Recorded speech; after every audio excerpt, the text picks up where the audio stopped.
Finally আমি খুব ভালোভাবে টের পেয়েছি মাইকের মাধ্যমে কলতানে ভরে উঠেছে মাঠ, সেটাও খুব ভালো লেগেছে। কিন্তু আমার কাছে মনে হয় যে এই পার্টিসিপেশনটা স্বতঃস্ফূর্ত করার জন্য যা যা করার তা শিক্ষকরা করেছেন, কিন্তু যারা পার্টিসিপেট করেছে তারা এটাতে খুশি কিনা বা স্বতঃস্ফূর্তভাবে পার্টিসিপেট করেছে কিনা সেটা কিন্তু সবচেয়ে বড় কথা। তো আমি আশা করব যে এই শিক্ষার্থীরা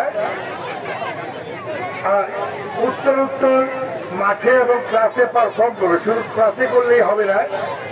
আমি অভিভাবকদের বলি যে আপনারা শুধু রেজাল্ট দেখবেন না, প্লিজ আপনারা শুধু মাঠ দেখবেন না, আপনারা একটু দেখবেন এত বড় মাঠ, এত বড় খেলার সুযোগ বাংলাদেশে, ঢাকায় কেন বাংলাদেশে বেশিরভাগ স্কুলে নেই।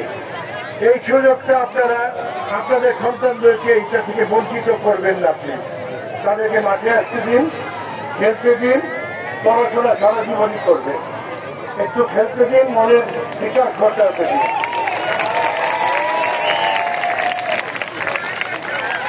সারাদিন পড়াশোনা 2 নম্বর কম পেলে বকা, এই জিনিস একটু বিরত থাকুন। আর শিক্ষার্থীদের বলছি এই মোবাইল ফোনটা একটু বাদ দাও,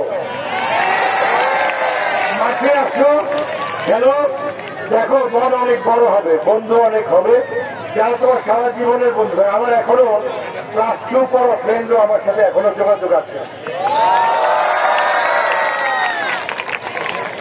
আমি ক্যাডেট কলেজে পড়তাম,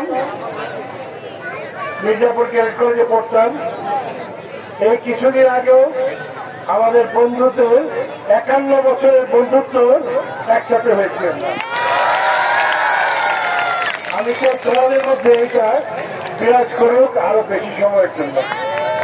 মাঠে আসো, খেলাধুলা করো, সাথে সাথে পড়াশোনা চালিয়ে যাও।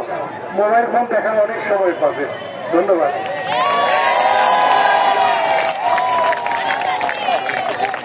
ধন্যবাদ।